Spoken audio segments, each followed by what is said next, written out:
राम राम जी सबको। राम राम जी मेरे भाई मेरी बहनें, जो कोई भी मेरी आवाज़ को सुन रहे हो, राम राम जी। राम राम जी बोलना मत भूलना।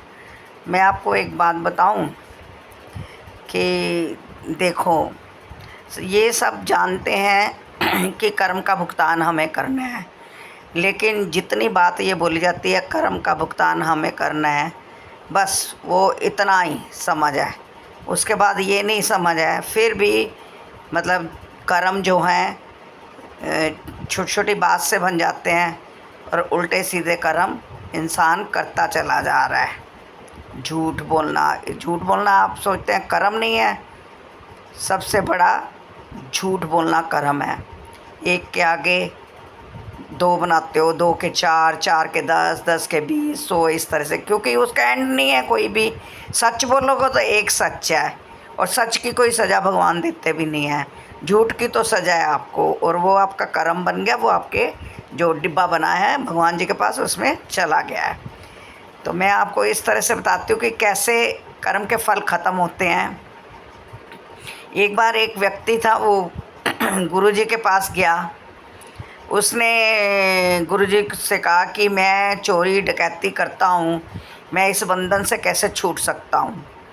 तो गुरुजी ने कहा कि कितने सालों से कर रहे हो? कह रहा है जब से होश संभाला है मैं यही कुछ कर रहा हूँ। लूट पाट करी, चोरी करी, डकैती करी, मार कूट करी, और लूटा और खाया पिया ऐश करी।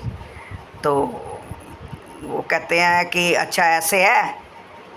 ये छोटी सी डंडी उन्होंने हाथ में दी, डंडी मतलब लकड़ी का टुकड़ा छोटा सा उन्होंने दिया कि ये जब पेड़ की डंडी का टुकड़ा, तो उन्होंने कहा ये जब हरा हो जाएगा ना, तो तुम समझ लेना कि तुम इन बातों से छूट गए हो, और तुम्हारे कर्म भी छूट गए हैं, और तुम सच की राह पे चलने लग गए हो।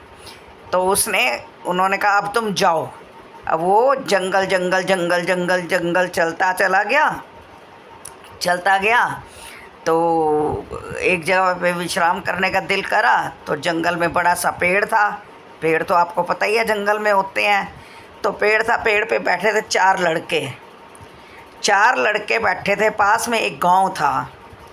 तो वो चार लड़के क्या प्लान बना रहे थे आपस में। वो नीचे बैठ गया, जैसे ऐसे किया उसने कि जैसे वो सो रहा है, तो उन लड़कों की बातें सुन रहा है। और वो लड़के आपस में क्या बात कर रहे थे कि आज इस गांव में जाते हैं और इस गांव में हम डाका डालते हैं। तो उसने वो सारी बातें सुन ली। अब वो था तो डाकू लुटेरा ना, क्योंकि पेशे से तो वो पक्का आदमी था, बहुत एक्सपीरियंस वाला था मतलब। तो उसने क्या जो है उन चारों का वध कर दिया, उन चारों को मार दिया। तो इससे आपको क्या, वो डंडी हो गई हरी। तो वो गांव वाले ये तो अंडरस्टूड है कि अब वो जब चारों मर गए तो सामने जो गांव था, गांव वाले तो बच गए। अब वो डंडी हरी हो गई, क्योंकि गुरुजी ने कहा था ये डंडी हरी हो जाए तो तू वापस आ जाना। तो वो जंगल से वापस चला। वापस चलते चलते क्या है कि गुरुजी के पास पहुंचा, तो गुरुजी को कहता है गुरुजी प्रणाम। तो कह रहे अरे तुम इतनी जल्दी आ गए? तो वो बोलता है गुरुजी ये देखो डंडी हरी हो गई। वो कहते हैं ऐसे कैसे भाई, इतनी जल्दी कैसे? तो उसने पूरी बात बताई। तो गुरुजी कहते हैं तुम्हारा जो कर्मों का फल था वो तुम अब सही हो गए हो।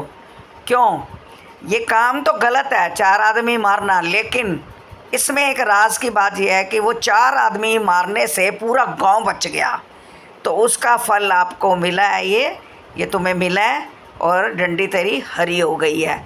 अब तू साधु आदमी बन गया। नाम जप कर, ध्यान कर, साधना कर, सिमरन कर, दुनिया की सेवा कर।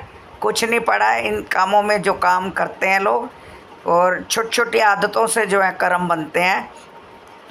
आपको फिर नई कोई कहानी सुनाऊंगी जो आपका भविष्य बदल दे।